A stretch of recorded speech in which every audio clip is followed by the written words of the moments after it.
दुनिया में एक से बढ़कर एक जासूसों की कहानियां मशहूर हैं, लेकिन भारत में एक ऐसे जासूस हुए जिन्होंने अपनी बहादुरी से न केवल देश के लिए जरूरी इंफॉर्मेशन हासिल की, बल्कि अपनी इंटेलिजेंस और ब्रेवरी से वो पाकिस्तान सेना में मेजर के पद तक पहुंचे।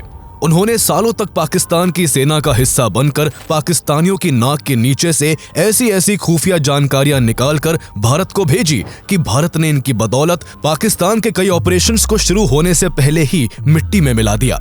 उनकी छिपकर काम करने और पहचान बदलने की क्षमता का अंदाजा इसी बात से लगाया जा सकता है कि उन्होंने पाकिस्तान की एक लड़की से शादी कर वही अपना घर बसा लिया, लेकिन फिर भी किसी को अपनी असली पहचान की भनक तक नहीं लगने दी। उनके कारनामों से प्रधानमंत्री इंदिरा गांधी इतनी प्रभावित थी कि उन्होंने ऑनर के तौर पर उनका नाम ब्लैक टाइगर रख दिया था। ये बहादुर ऑफिसर कोई और नहीं बल्कि RNAW के एजेंट रविंद्र कौशिक थे, जिन्होंने केवल 21 साल की छोटी सी उम्र में RNAW को ज्वाइन कर देश की खातिर न केवल अपना नाम, पहचान और धर्म बदला, बल्कि अपनी नेशनैलिटी तक बदल ली। उन्होंने 8 सालों तक पाकिस्तान में रहकर भारत के लिए जासूसी का काम किया, लेकिन फिर 1983 का साल आया जब वो पाकिस्तान द्वारा पकड़ लिए गए। उन्हें करीब 18 सालों तक पाकिस्तान की जेलों में बुरी तरह से टॉर्चर किया गया, लेकिन फिर भी उन्होंने कभी अपने देश के खिलाफ अपना मुंह तक नहीं खोला और 18 सालों तक यातनाओं को सहते सहते पाकिस्तान की जेल में ही दम तोड़ दिया। तो आइए जानते हैं भारत के जाबाज स्पाई रविंद्र कौशिक की गुमनामी से भरी जिंदगी की पूरी कहानी। आखिर RNAW एजेंट रविंद्र कौशिक कैसे पाकिस्तान की सेना में भर्ती हुए और कैसे मेजर के पद तक जा पहुंचे। 8 सालों तक शानदार जासूसी करने के बाद आखिर उनका असली रूप पाकिस्तान के आगे कैसे उजागर हो गया। ये कहानी है उस शेर की जिसने दुश्मन के घर में घुसकर उसी की बिछाई बिसात पर उसी के मोहरों से उसकी हर चाल को मार दिया। कि रविंद्र कौशिक वो खतरनाक जासूस थे जो पाकिस्तान की सेना में मेजर बन गए। एक्टिंग के शौक ने उसे पाकिस्तान जाकर सबसे बड़ा नाटक करने का मौका दिया। साल 1979 से 1983 के बीच उन्होंने रॉ के लिए बहुत बड़ी जानकारियां जुटाई, जो भारतीय रक्षा बलों के लिए बहुत मददगार साबित हुई। बाद में रविंद्र कौशिक को पाकिस्तान ने पकड़ लिया था और वो करीब 16 साल तक पाकिस्तान की जेल में रहे। कौशिक यातना सहते रहे लेकिन अपना मुंह नहीं खोला। आज आपको सुनाऊंगा भारत के ब्लैक टाइगर कहे जाने वाले रविंद्र कौशिक की कहानी।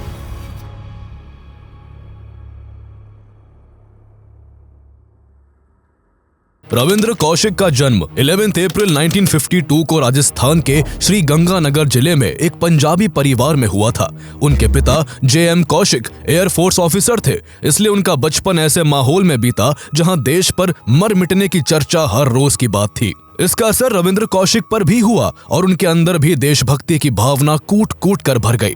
रविंद्र जब मात्र 13 साल के थे तभी 1965 में भारत और पाकिस्तान के बीच भयंकर युद्ध छिड़ गया। चूंकि उनका गांव भारत पाकिस्तान बॉर्डर के काफी नजदीक था और उनके पिता एयरफोर्स में थे, इसलिए उन्हें इस युद्ध के बारे में काफी कुछ जानने को मिला। 6 साल बाद 1971 में जब वो अपनी इंटरमीडिएट की पढ़ाई खत्म कर चुके थे, तब भारत और पाकिस्तान के बीच एक और युद्ध लड़ा गया, जिसमें भारतीय सेना के आगे पाकिस्तान की सेना को बुरी हार का सामना करना पड़ा। इन दो जंगों ने उनके जीवन पर गहरा प्रभाव डाला और कहीं ना कहीं उनके अंदर भी देश के लिए कुछ कर गुजरने की भावना पनपने लगी।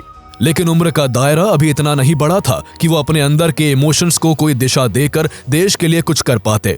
कहानी में आगे बढ़ने से पहले हम आपको बताते चले कि अभी US इलेक्शंस के चलते क्रिप्टो ने अपना ऑल टाइम हाई छुआ है और एक्सपर्ट्स का कहना है कि ये मोमेंटम और भी ऊपर जा सकता है, यानी क्रिप्टो में इन्वेस्ट करने का ये सही मौका है। लेकिन क्रिप्टो में इन्वेस्ट करने के लिए कौन सा प्लेटफॉर्म सबसे सेफ और सिक्योर है? तो आप अपनी क्रिप्टो जर्नी इंडिया के सबसे बड़े क्रिप्टो एक्सचेंजेस में से एक CoinSwitch के साथ शुरू कर सकते हैं। अब आप यहां क्रिप्टो फ्यूचर्स में भी ट्रेड कर सकते हैं, जहां आपको लोएस्ट फीस 350 प्लस कॉन्ट्रैक्ट्स और अप टू 25x लेवरेज का बेनिफिट मिलता है। यानी अगर आपके पास 1000 रुपए है तो आप 25,000 रुपए तक का ट्रेड कर सकते हैं। और अगर आप फ्यूचर ट्रेडिंग्स में नए हैं तो आपको पहले 15 दिन के लिए 100% फी रिबेट का फायदा भी मिलेगा, यानी ऐसे आप अपनी फीस बचा सकते हैं। CoinSwitch financial intelligence unit of India से रिकॉग्नाइज्ड है और 2 करोड़ से ज्यादा यूजर्स ने इस प्लेटफॉर्म पर अपना भरोसा जताया है।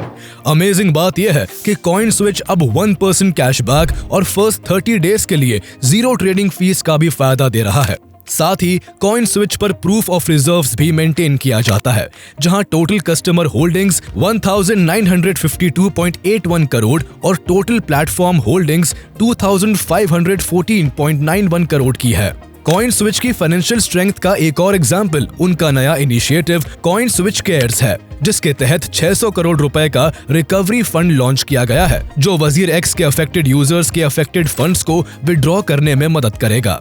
कॉइन स्विच को अभी चेकआउट करने के लिए आपको इसका लिंक डिस्क्रिप्शन और पिन्ड कमेंट में मिल जाएगा।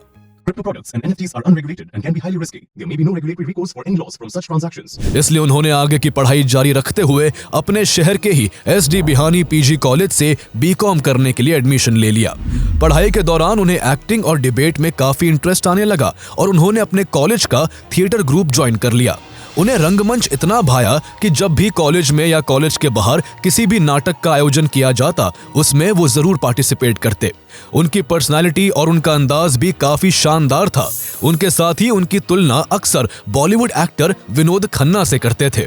बीकॉम की पढ़ाई के दौरान उन्हें एक बार लखनऊ में आयोजित नेशनल थिएट्रिकल फेस्टिवल में भी एक्टिंग करने का मौका मिला। उनका सबसे ज्यादा इंटरेस्ट फ्रीडम फाइटर्स के रोल प्ले करने में था। एक बार उनके कॉलेज में सेना पर आधारित एक मोनो एक्ट प्ले हो रहा था, जिसमें वो एक इंडियन आर्मी ऑफिसर का रोल प्ले कर रहे थे, जो ऑपरेशन के दौरान चाइनीज सैनिकों द्वारा पकड़ा जाता है और बुरी तरह से टॉर्चर होने के बाद भी अपने देश की कोई भी जरूरी जानकारी नहीं देता। वो अपने रोल में पूरी तरह से डूब चुके थे। उनका अभिनय इतना जबरदस्त था कि किसी की भी आंखें एक सेकंड के लिए भी उनसे हट नहीं पा रही थी। नियति उस दिन एक कहानी लिखने वाली थी। संयोग से प्ले देखने वालों में उस समय सीक्रेट ऑपरेशन को संभाल रहे कुछ RNDW के अधिकारी भी मौजूद थे, जिन्हें रविंद्र कौशिक का परफॉर्मेंस इस कदर भाया कि उन्होंने तय कर लिया कि प्ले खत्म होने के बाद वो इस लड़के को अपने ऑपरेशन से जुड़ने का ऑफर देंगे। ये वो वक्त था जब RNDW पाकिस्तान में अपने एजेंट्स को भेजकर भारत के खिलाफ हो रही खुफिया जानकारियों को इकट्ठा करके भारत को पाकिस्तान से हर मोर्चे पर एक कदम आगे रख रहा था। 1971 वॉर इसका बेस्ट एग्जाम्पल था। RNDW को पाकिस्तान में अपने नेटवर्क को और भी स्ट्रॉन्ग करने के लिए एक अनोखे शख्स की तलाश थी और उनकी ये तलाश रविंद्र कौशिक पर पूरी हो चुकी थी, जिनके अंदर देशभक्ति के जुनून के साथ साथ शानदार अभिनय की कला भी थी। जैसे ही रविंद्र का प्ले खत्म हुआ, RNDW के अधिकारियों ने तुरंत उनके सामने एक इंटेलिजेंस एजेंट के रूप में काम करने का प्रपोजल रख दिया। उनको RNDW और इसके ऑपरेशंस के बारे में बताते हुए उन्हें सारे खतरों से भी वाकिफ कराया गया। रविंद्र कौशिक को पता था कि अगर वो इस प्रपोजल को एक्सेप्ट करते हैं तो उनकी जिंदगी न केवल हर दम मौत के मुंह में रहेगी, बल्कि उनके जीवन की तरह उनकी कुर्बानी भी गुमनामी की भेंट चढ़ जाएगी। लेकिन शुरू से ही देश के लिए वो कुछ बड़ा करना चाहते थे, इसलिए देश की खातिर वो पल भर में अपना सब कुछ दांव पर लगाने को तैयार हो गए और बिना समय गवाए इसके लिए तुरंत हाँ कर दी। 1973 में रविंद्र कौशिक ने बीकॉम की डिग्री हासिल कर ली। अब उन्हें RNDW के साथ जुड़ने के लिए दिल्ली जाना था, इसलिए वो अपने पिता से नौकरी का बहाना करके दिल्ली चले गए। यहाँ RNDW द्वारा उन्हें एक एजेंट के रूप में तैयार करने के लिए 2 साल तक ट्रेनिंग दी जाती है।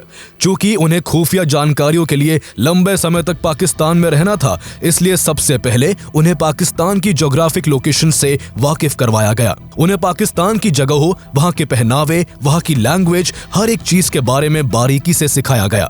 पंजाबी परिवार से ताल्लुक रखने के कारण वो पहले से ही पंजाबी लैंग्वेज में फ्लुएंट थे, इसलिए पंजाबी छोड़कर उन्हें सीधा उर्दू सिखाई जाने लगी। उर्दू सिखाने के अलावा उन्हें इस्लामिक कस्टम्स और ट्रेडिशंस को स्ट्रिक्टली फॉलो करने की ट्रेनिंग भी दी गई। इस दौरान उन्होंने नमाज अदा करने के साथ साथ कुरान की आयतें भी याद की। कुछ ही महीनों में रविंद्र ने इन सब में महारत हासिल कर ली। इसके बाद उनका खतना कराया गया ताकि कभी शक के दायरे में आने पर जांच पड़ताल में उनकी असल पहचान उजागर ना हो सके।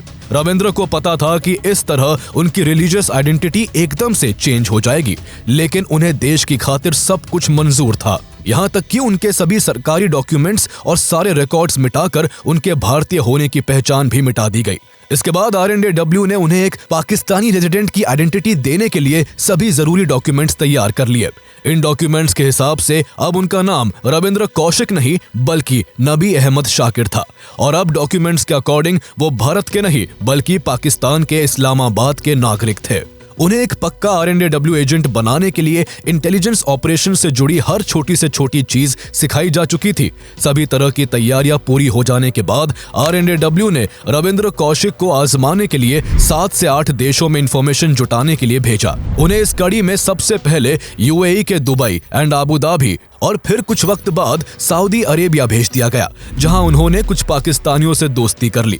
करीब 1 साल तक ऐसा ही चलता रहा, जिस बीच छोटे छोटे टाइम पीरियड के लिए उनका कई बार पाकिस्तान भी जाना हुआ। इस दौरान उन्होंने अपना काम शानदार तरीके से किया, जिससे RNAW के अधिकारियों को भरोसा हो गया कि रविंद्र कौशिक को पाकिस्तान में एक परमानेंट एजेंट बनाकर भेजा जा सकता है। इसके बाद RNAW ने 1975 में रविंद्र कौशिक को परमानेंटली पाकिस्तान भेज दिया, जहां अंडरकवर रहकर उन्हें पाकिस्तान की अहम खुफिया जानकारी भारत भेजनी थी। इस दौरान भारत में पंजाब की स्थिति काफी बिगड़ने लगी थी। वहां खालिस्तान की मांग को जोर दिया जा रहा था। इसी बीच 1977 में जिया उल हक ने तख्ता पलट करके पाकिस्तान की सत्ता हथियाकर भारत सरकार को और भी चिंता में डाल दिया। प्रधानमंत्री इंदिरा गांधी को लगता था कि जिया उल हक पंजाब में मची इस उथल पुथल का फायदा उठाकर भारत के खिलाफ एक और युद्ध छेड़ सकते हैं। ऐसे में RNAW ने पाकिस्तान में बैठे अपने एजेंट्स को वहां की हर एक्टिविटी पर पैनी नजर रखने का आदेश दिया। ऐसे में रविंद्र कौशिक को एक एजेंट के रूप में पाकिस्तान आए केवल 2 साल ही हुए थे, लेकिन फिर भी वो देश के लिए जरूरी इंफॉर्मेशन जुटाकर अपना काम बखूबी कर रहे थे। अहम जानकारियां जुटाने के साथ साथ रविंद्र पाकिस्तान में हायर डिग्री भी हासिल करने में लगे हुए थे। ये उनके बड़े गेम प्लान का हिस्सा था। उन्होंने सबसे पहले कराची यूनिवर्सिटी में एडमिशन लिया और वहां से LLB की डिग्री हासिल की। इसके बाद वो पाकिस्तान की आर्मी में भर्ती होना चाहते थे।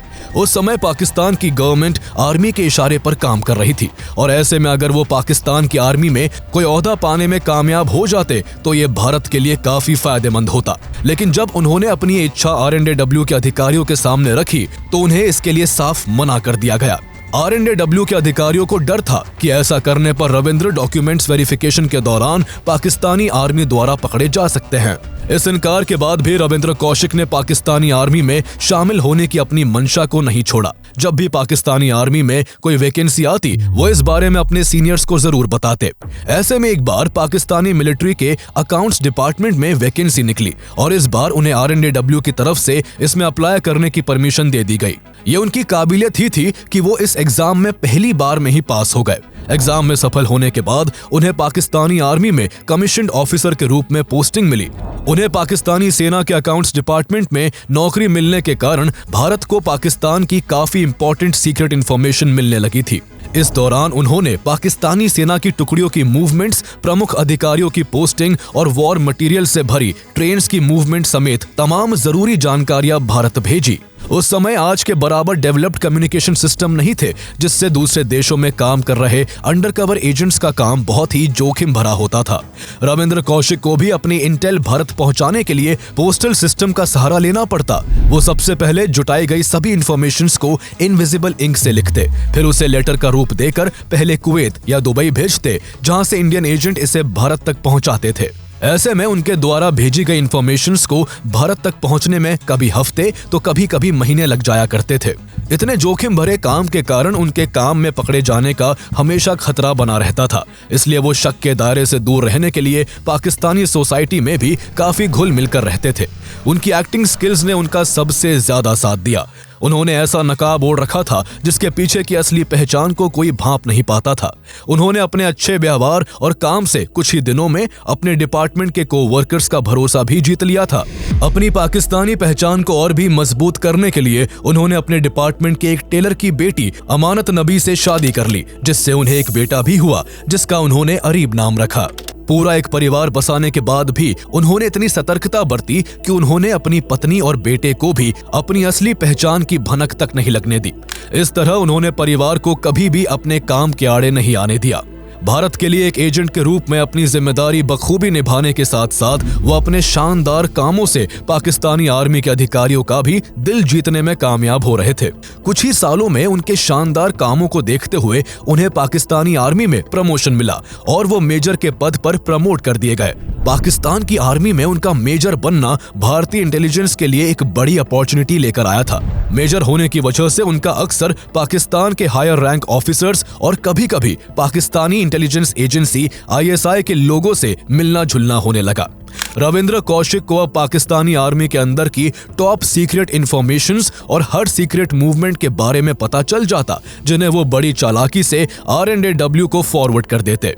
उन्हें कई बार भारत के खिलाफ पाकिस्तान द्वारा चलाए जा रहे कोवर्ट ऑपरेशंस की जानकारी हाथ लगी। उनके इंटेल के कारण भारत ने कई बार पाकिस्तान के घुसपैठ को नाकाम किया। पाकिस्तानी घुसपैठियों ने कई बार राजस्थान बॉर्डर के रास्ते भारत में घुसने की कोशिश की थी, लेकिन हर बार रविंद्र कौशिक की इंफॉर्मेशन की वजह से पाकिस्तान का प्लान फेल हो गया। पाकिस्तान का इतना बुरा हाल था कि वो भारत के खिलाफ जो भी प्लानिंग बनाता, उससे पहले ही RNAW द्वारा उसके काउंटर में कोई ठोस स्ट्रैटेजी तैयार होती थी, जिससे पाकिस्तान का मिशन शुरू होते ही खत्म हो जाता और उसे अपने बढ़ते कदमों को पीछे खींचने पर मजबूर होना पड़ता।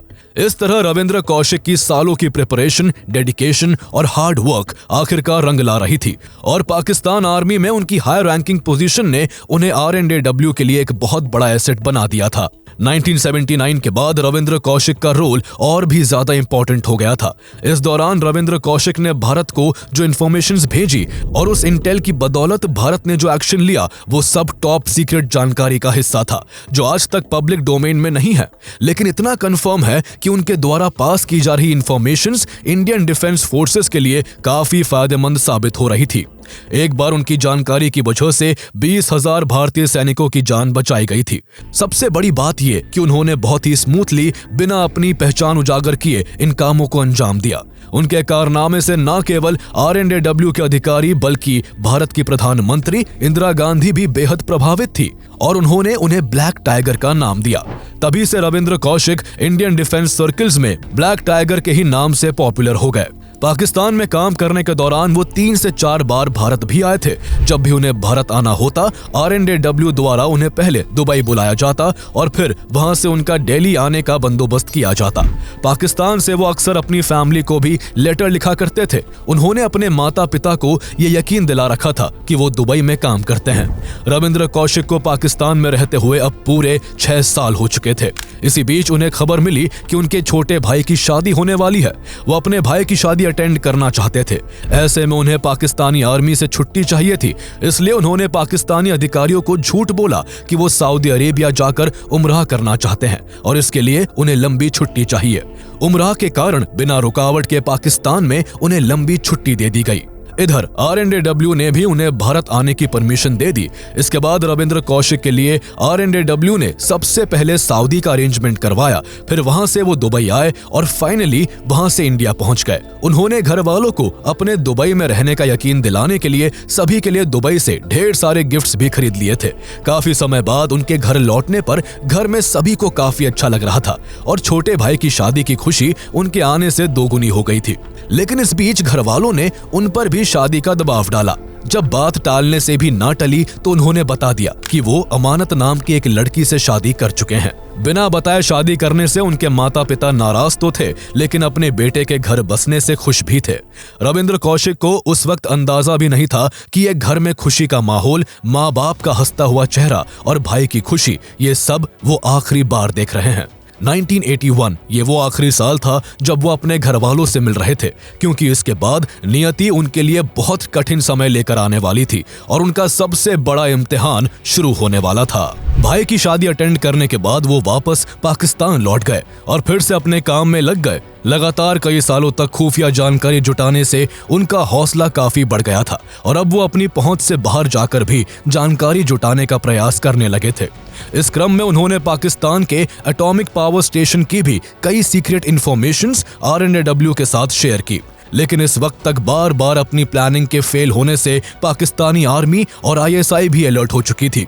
उन्हें शक था कि जरूर कोई सेना के अंदर से ही इंफॉर्मेशन लीक कर रहा है, इसलिए पाकिस्तानी आर्मी में ऑफिसर्स के रिकॉर्ड खंगाले जाने लगे। इनमें रविंद्र कौशिक के भी रिकॉर्ड्स छाने गए, जिसमें उच्च अधिकारियों को पता चला कि पाकिस्तान के अंदर उनका खुद का कोई रिश्तेदार ही नहीं है। इस जानकारी ने पाकिस्तानी अधिकारियों के अंदर कौशिक के लिए संदेह जरूर पैदा कर दिया था, लेकिन केवल इस आधार पर उन्हें दोषी नहीं माना जा सकता था। रविंद्र कौशिक को भी खबर थी कि पाकिस्तान की काउंटर इंटेलिजेंस एजेंसी और ISI भारतीय एजेंट्स को ढूंढने में लगी हुई है और खतरा कभी उन पर भी आ सकता है, लेकिन वो अपनी जान की परवाह किए बिना अपने काम में लगे रहे। अब तक रविंद्र कौशिक को पाकिस्तान में रहते हुए 8 साल हो चुके थे, जिस बीच उन्होंने देश के लिए जासूसी करके देश की काफी मदद की थी। लेकिन 1983 का साल उनकी जिंदगी में ऐसा भूचाल लाने वाला था जो सब कुछ बदल कर रखने वाला था। इसकी शुरुआत तब हुई जब इसी साल R&AW ने इनायत मसीह नाम के एक एजेंट को एक स्पेशल मैसेज के साथ रविंद्र से मिलने पाकिस्तान भेजा। इनायत मसीह आसानी से सीमा को पार कर पाकिस्तान चला गया और वहां पहुंचकर रविंद्र कौशिक से मिलने की कोशिश करने लगा, लेकिन इस बीच वो एक दिन पाकिस्तानी इंटेलिजेंस ऑफिसर्स द्वारा पकड़ा गया। पकड़ने के बाद पाकिस्तानियों ने उसे खूब टॉर्चर किया। काफी दिनों तक तो इनायत मसीह ने देश के खातिर पाकिस्तान की सभी भयंकर यातनाओं को सहा, लेकिन जब बात उसकी जिंदगी पर बनाई तो वो टूट गया और R&AW द्वारा पाकिस्तान में चलाए जा रहे सभी ऑपरेशंस की जानकारी पाकिस्तानी ऑफिसर्स को रिवील कर दी।